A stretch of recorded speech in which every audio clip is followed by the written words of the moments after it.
जिस फ्रेंचाइज के पास 2024 के पहले एक भी ट्रॉफी नहीं थी, उस फ्रेंचाइज ने 24, 25 और 26 में लगातार 3 सीजन्स में 2 WPL और 1 IPL की ट्रॉफी जीती। Royal Challengers Bengaluru story has been so phenomenal क्योंकि पिछले 3 साल से रॉयल चैलेंजर्स बेंगलुरु हंट कर रही है दुनिया की सबसे बड़ी T20 लीग्स को। अब उनकी ब्रांड वैल्यू तो पहले ही बड़ी थी, लेकिन इन जीतों के बाद उनकी ब्रांड वैल्यू में और इजाफा होगा।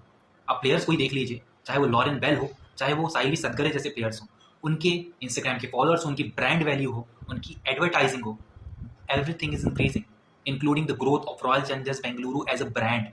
RCB के प्लेयर्स का जो एफर्ट ऑन फील्ड दिखता है वही ऑफ फील्ड भी है।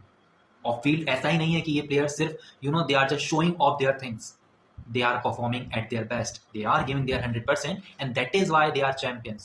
Smriti Mandhana should have moved on from her past because few things has gone wrong in her life, and that is her personal thing. We should not enter that, but when such kind of thing happens, you should learn from her. Winning this trophy is one thing, but winning as a unit and taking that unit forward is different thing, and she has done it fabulously. Smriti Mandhana हो चाहे राधा यादव हो, पिछले 3 season से वो हार रही थी trophy Delhi Capitals के स्क्वाड में। इस बार जब आरसीबी के स्क्वाड में आई, उसके बाद जब उन्होंने वो ग्रोथ मारी, वो जंप मारा, मतलब कि वो 2 चौके अगर वो नहीं लगाती तो आरसीबी शायद ये मुकाबला नहीं जीतती और ये WPL के फाइनल पे मैं बात नहीं कर रहा होता इस तरीके से, शायद मैं दिल्ली के फेवर में बात कर रहा होता।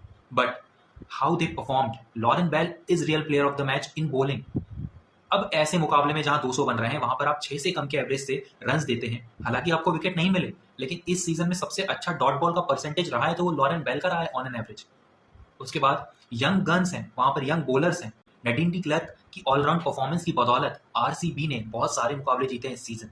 जितने मुकाबले हुए उसमें से I think 20% of matches are there जहां पर नडीन डी क्लर्क के बल्ले से भी रन आए और गेंदबाजी से भी उन्होंने परफॉर्म किया है। स्मृति मंधाना अगर ऊपर से परफॉर्म नहीं करती, जो करने के लिए बहुत ट्रोल किया जाता था फाइनल्स में, लेकिन आज परफॉर्म नहीं करती तो शायद फिर से वही चीजें, वो क्वेश्चन मार्क्स आते हैं उनके ऊपर, लेकिन वो उन्होंने आने नहीं दिए।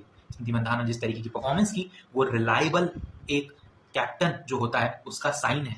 Georgia wall, can you just believe this, Georgia wall ने जिस तरीके की परफॉर्मेंस की वो हम एक्सपेक्ट ही नहीं कर रहे थे। ग्रेस हैरिस के आउट होने के बाद एक तरीके से लगा था स्मृति मंधाना अगर आउट हो गई ना तो ये मुकाबला तो निकल जाएगा। लेकिन प्लेयर्स कुछ ऐसे हैं, लॉरेन बेल भी 2 साल तक बैठी थी यूपी वॉरियर्स में, मुकाबला नहीं खेला, लेकिन इस साल जिस तरीके का प्रदर्शन किया है, आई थिंक वो हर मुकाबला खेलना डिजर्व करती थी। इससे पहले नडीन डी क्लर्क ने भी एक ही मुकाबला खेला था आरसीबी के लिए, लेकिन इस सीजन में जिस तरीके की परफॉर्मेंस की है, श्योरली रिप्लेसेबल नहीं है, क्योंकि एलिस पेरी को रिप्लेस कर दिया है अगर, तो शायद अब एलिस पेरी को उतना मिस नहीं करेगी RCB going forward in upcoming seasons too. And this was the story of Royal Challengers Bengaluru. Each and every player has given their best to win the trophy for WPL 2026 and RCB. Delhi capital जरूर निराश होंगे, लेकिन Jamie के लिए ये पहली कप्तानी थी। जेमी ने बहुत कुछ देखा है, इससे पहले दिल्ली कैपिटल्स के लिए फाइनल्स हारी है 3, लेकिन एज कैप्टन ये पहला फाइनल था और she is proud of her team, जैसा कि उन्होंने पोस्ट मैच प्रेजेंटेशन में कहा, and she deserves to win. अगले साल जो दिल्ली कैपिटल्स की टीम है, हम यही उम्मीद करेंगे कि यही टीम होगी, क्योंकि इस टीम में कोई कमी नहीं है।